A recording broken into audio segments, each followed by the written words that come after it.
अगर आप भी चाहते हैं कि रविंदर नालिस्ट सेंटर के यूट्यूब चैनल से सभी कलाकार का ऑडियो वीडियो सबसे पहले आप तक पहुंचे, तो हमारे चैनल को सब्सक्राइब करें और घंटी के निशान को अवश्य दबाएं। धन्यवाद।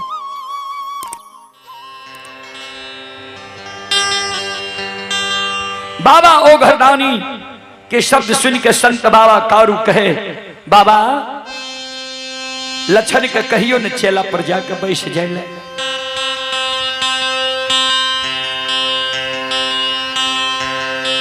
आज लक्षण चेला पर नहीं बैठते,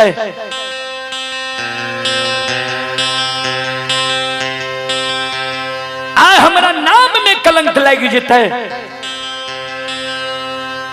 कोई नहीं आए कलयुग युग में हमारे नाम जपता है।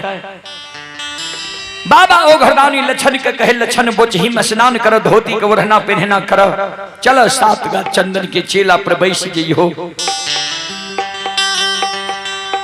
लक्षण बाबा ओ घरदानी और कारू बाबा के चरण में प्रणाम करे छे, बोचही में जाकर स्नान करे छे, एके धोती के ओढ़ना पहनना करे छे।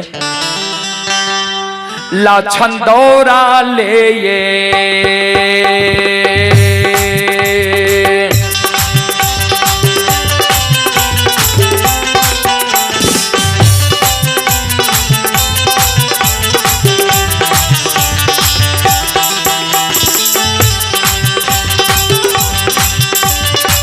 हो लरी लबाई दौड़ा ले ये दो।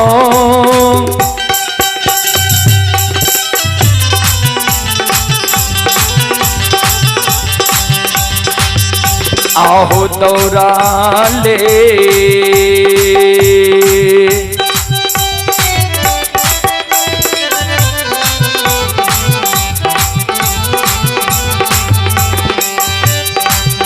ये हो लक्षण हो दुलारुआ,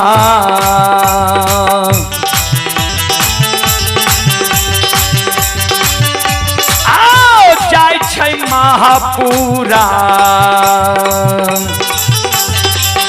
ये हो ना नगा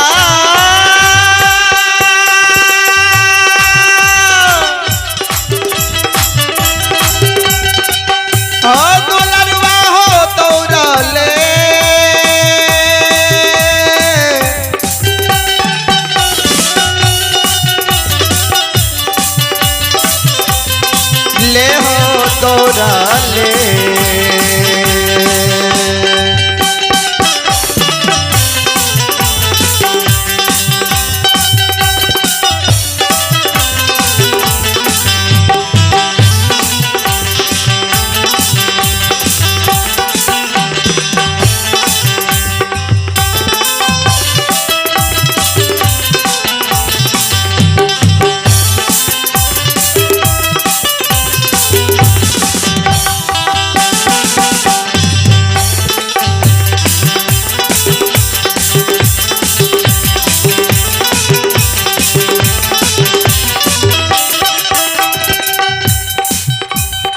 नीरज संत शिरोमणि ध्रुवदा बंधु,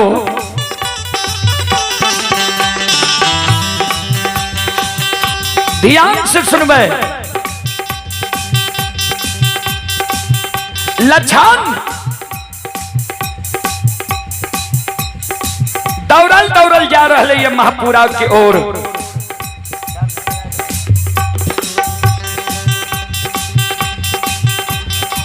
उन्हें महीनाथ बाबा मन में सोचे,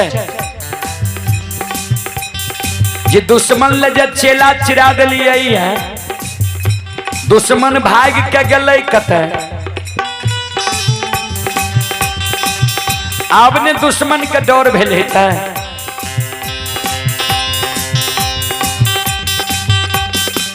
आपने दुश्मन भाग के अता, हमरा पैर पर गिर के हमरा कहते भैया माफ क्या दो, ने कारू के नाम लेव, ने कारू के पूजा करब।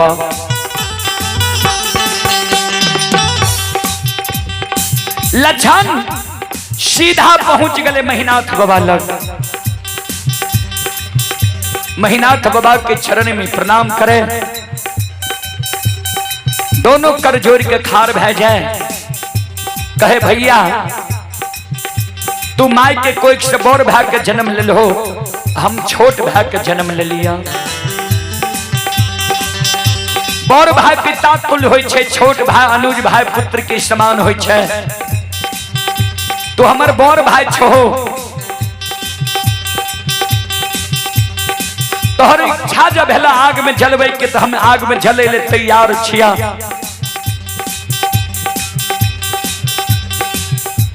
तोरा मन में जतेक शौक हो तो अपन शौक के पूरा ले।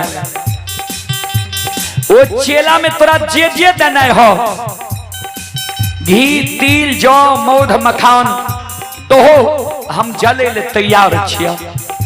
अपन मन के मनोरथ के तू पूरा ले।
संत शिरोमणि ध्रुवदा बंधु मां बहन बाबू भैया सब चले पुरस्कार की ओर। आप हैं ओम प्रकाश मुखिया सरायगढ़, ओम प्रकाश मुखिया सरायगढ़ की ओर से शानदार 51 रुपये की पुरस्कार है। सत्यनारायण मुखिया 11 रुपये की पुरस्कार है। उपेंद्र शाह भपटियाही 51 रुपये की पुरस्कार है। बैजनाथ शाह कपड़ा दुकान चांद पीपर 51 रुपये की पुरस्कार है। लालचंद शाह सरायगढ़ श्रद्धालु की ओर से शानदार 51 रुपये की पुरस्कार है।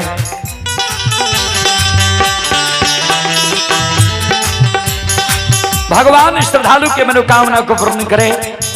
मां सरस्वती परिवार में बाल बच्चे को विद्या की भंडार दे। बाबा भोले भंडारी भंडार को भरे रखें। जय हो दानी श्रद्धालु की जय हो, उनकी समस्त परिवार की जय हो।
सज्जन वृंद,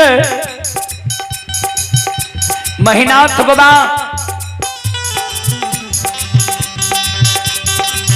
लक्षण के शब्द सुनी के लक्षण के कही दिल के रे दुश्मन हम तो जाने रही हो तू क्षमा मांगे भी, लेकिन तू हमारा धिक्कार मारे छी तो चल तोरा आय हम आग में जला के मारी देबो।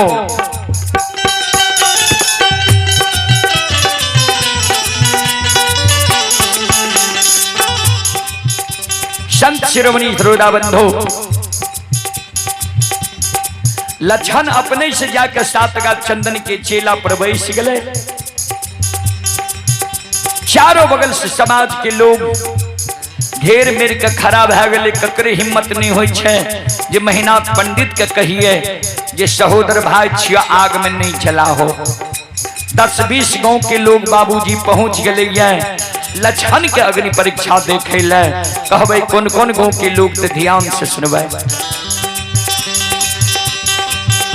बघोर बरेटा नहरबार शीरबार वीरबार बीजबार झारा सिचौना ऐना मंगरौनी बनगांव मैसी भागवतपुर गमरोह राजनपुर घोगसम तिलाठी बिशनपुर सब गांव के लोग पहुंच गए लाठा बथान पर लक्षण के अग्नि परीक्षा देख ले।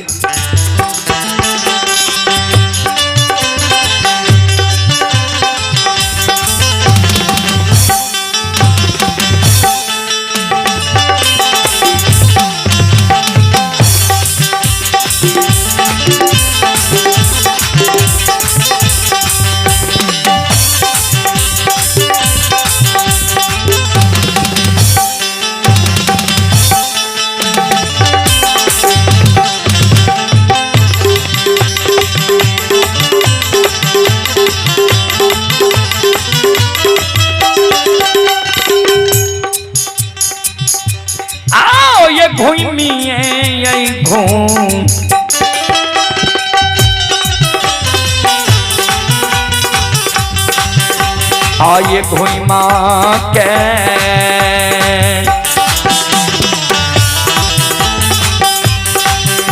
आये महीनाथ हो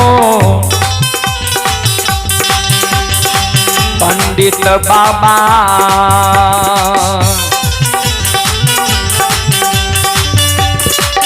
ये हो चेला में अगिया दिल के होला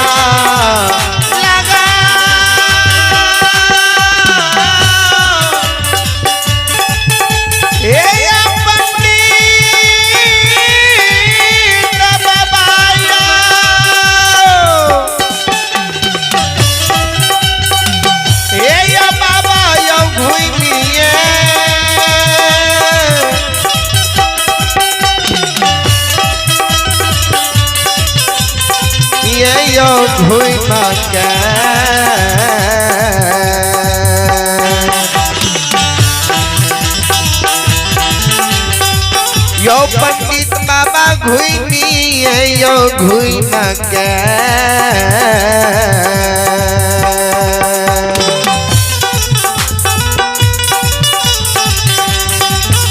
आयो यज्ञा लगल के यो महीनाथ बाबा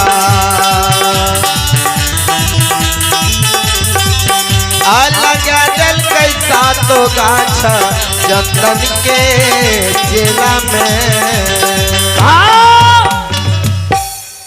घोइम घोइम के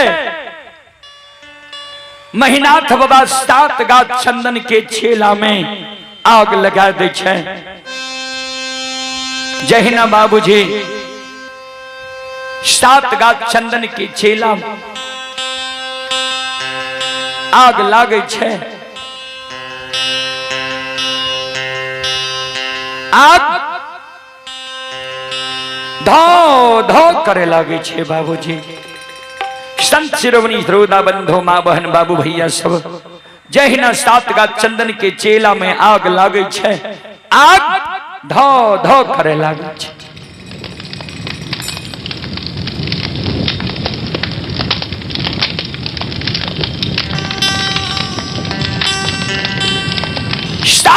चंदन के चेला के आग बाबूजी धो धो क्या रहले है। आज लागे छे महापुरा नगरी में बाबूजी चारों बगल से तर का करे कर रहले है।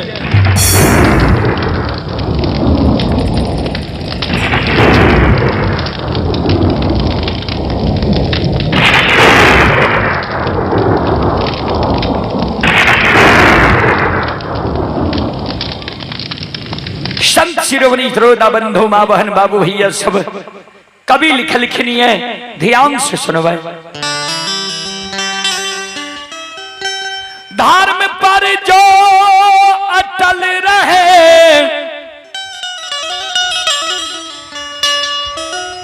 होगी उसकी जीत।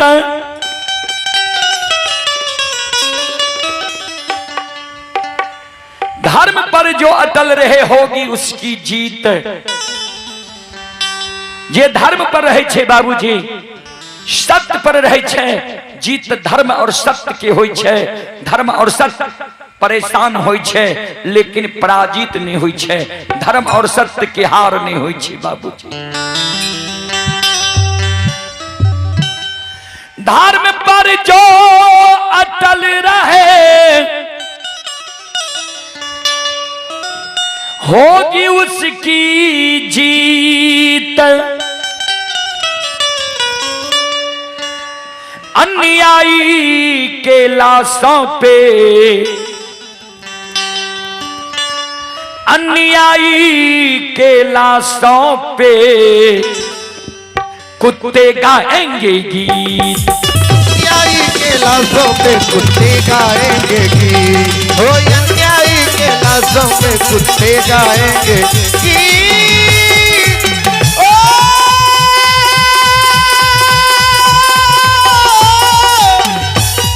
हरी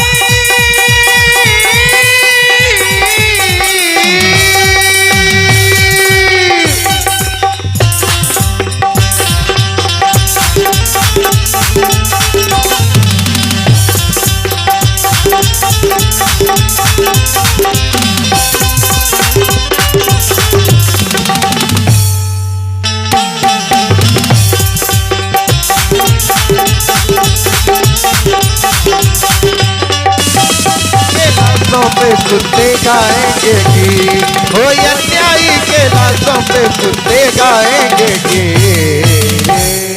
धर्म पर जो अटल रहे होगी उसकी जीत। अन्यायी के लाशों पे कुत्ते गाएंगे गीत।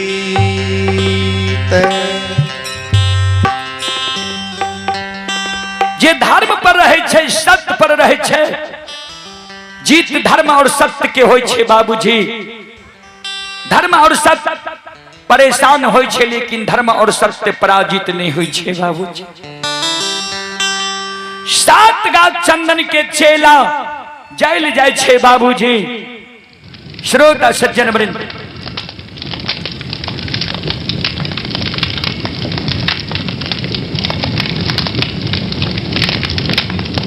सात गाछ चंदन के चेला जैल जाय छे।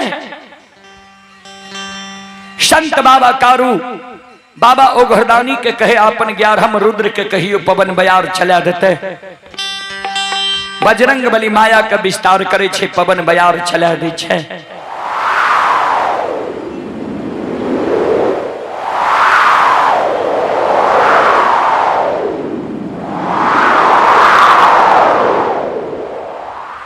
सात गाछ चंदन के चेला के बाबूजी राख उड़ गले, ये ध्यान देवे। कभी फिर लिख लखनिया भक्त प्रेम के पाले पर कर प्रभु को नियम बदलते देखा। भक्त प्रेम के पाले पर कर प्रभु को नियम बदलते देखा। भक्ति के बस में पैर के भगवान अपन नियम के बदल रहले ये बाबूजी। आग छे सबल, कभी लिख लखिन ये सबल में दोष नाही गुसाई, रवि पावक सुरसरी की नाई। आग में जाए के बाद मानव जैल जाय छे। अंतिम संस्कार मानव के आग से ही होय छे।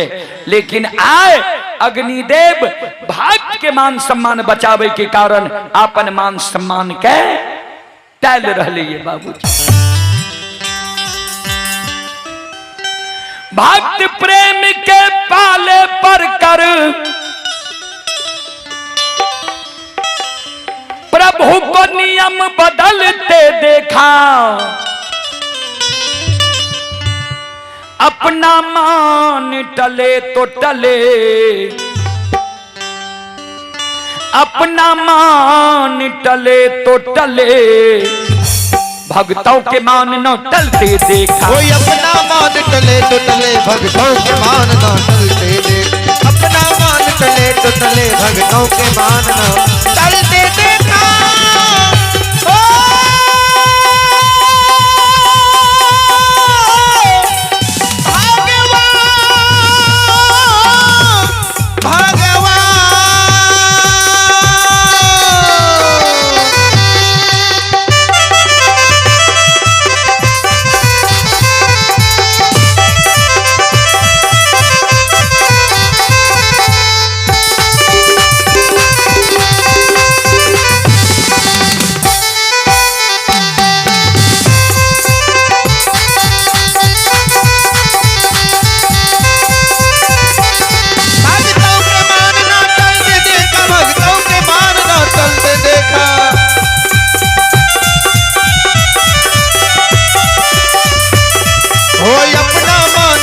तो तले भक्तों के मान न टलते दे।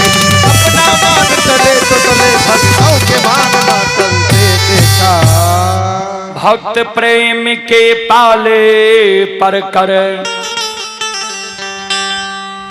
प्रभु को नियम बदलते देखा। अपना मान टले तो टले, भक्तों के मान न टलते देखा। संत शिरोमणि श्रोता बंधु, भगवान के आपन मान सम्मान टेल जाय छै त टेल जाय छै, लेकिन भक्त के मान सम्मान के नहीं टले दै छै। जहिना 7 गाछ चंदन के चेला के राख उड़ले, वहिना वो 7 गाछ चंदन के चेला से लक्षण ध्यान से सुनबै। आते थारा थारा ये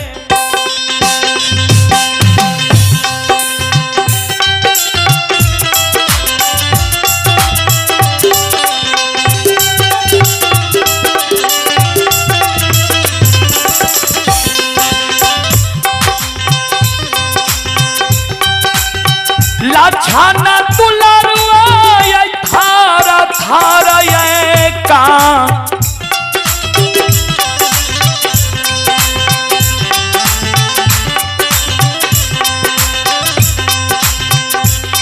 आय का पले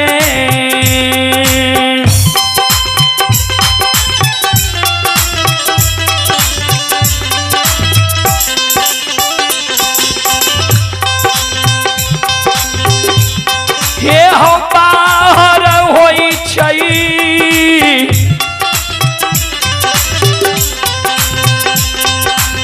लछन बबुआ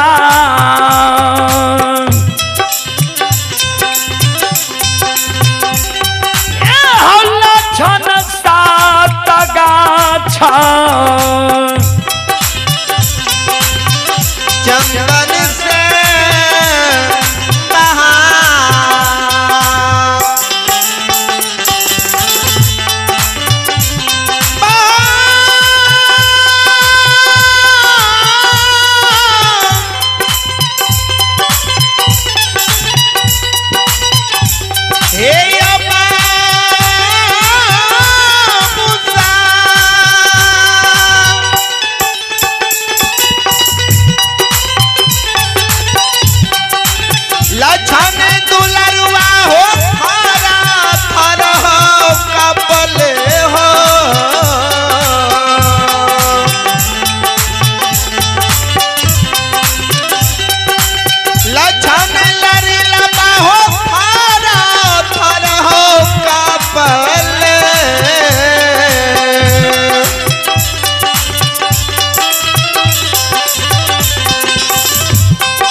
संत शिरोमणि श्रोता बंधु, चले पुरस्कार की ओर। आप हैं हरि प्रसाद मुखिया। हरि प्रसाद मुखिया के ओर से श्रद्धा के साथ बड़े उदार दिल से शानदार 21 रुपए की पुरस्कार है। भगवान श्रद्धालु के मनोकामना को पूर्ण करे। मां सरस्वती परिवार में बाल बच्चे को विद्या की भंडार दे। बाबा भोले भंडारी भंडार को भरे रखें। जय हो दानी श्रद्धालु की जय हो। जय हो दानी श्रद्धालु के समस्त परिवार की जय हो। आप हैं भगवानी गुप्ता सरायगढ़। भगवानी गुप्ता सरायगढ़ के ओर से 51 रुपए की पुरस्कार है। लक्ष्मण यादव गंगापुर, लक्ष्मण यादव के ओर से भी शानदार 51 रुपए की पुरस्कार है। भगवान श्रद्धालु के मनोकामना को पूर्ण करें। मां सरस्वती परिवार में बाल बच्चे को विद्या की भंडार दे। बाबा भोले भंडारी भंडार को भरे रखें। जय हो दानी श्रद्धालु की जय हो। जय हो दानी श्रद्धालु के समस्त परिवार की जय हो। जय हो।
सज्जन वृंद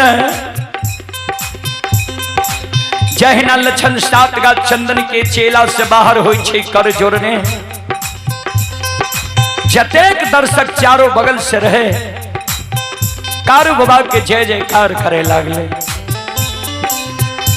बाल बाल संत बाबा कारू खिरारी की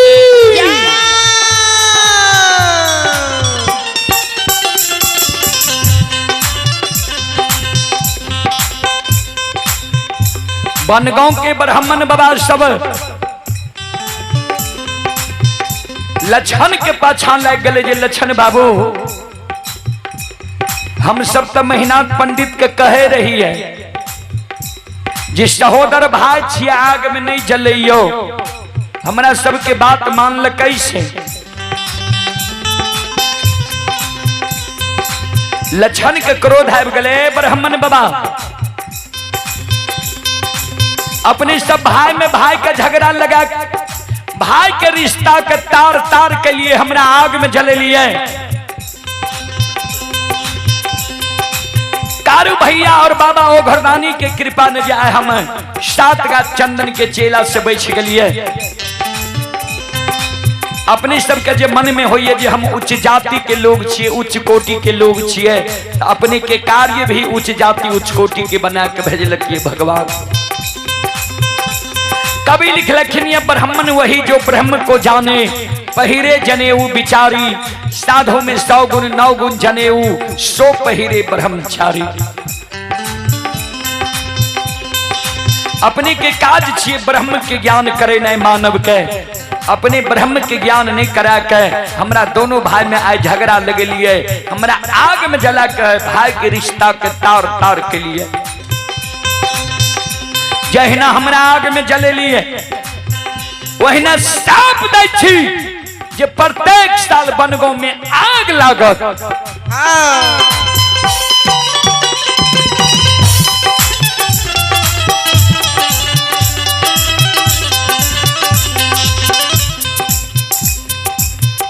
ब्राह्मण बाबा कहे लक्षण माफ क्या दियो।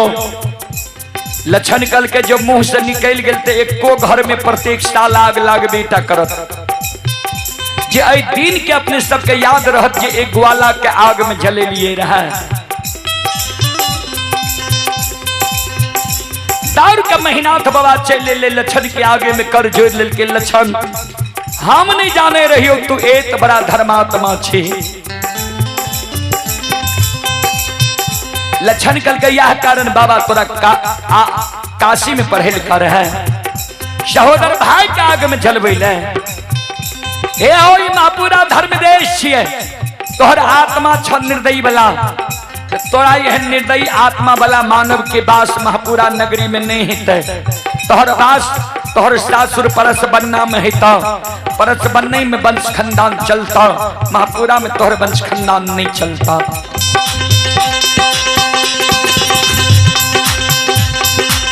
बाबूजी ता महीनाथ बाबा के वंश खानदान परस बनने में चले ध्यान सुनबे।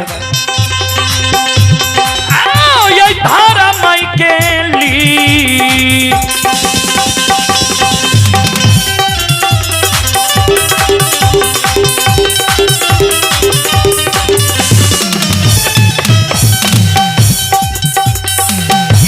सुन भैया ये धारा माई के माँ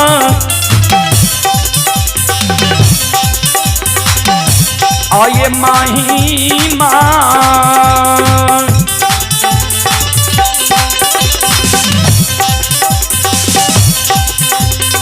अपार छैया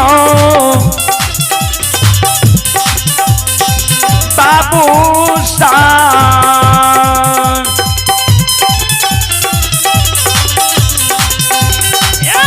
छालाई दुनिया ये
अगम अपार कोई पावे न पार गुण गावे हजार भक्त करे जय जयकार।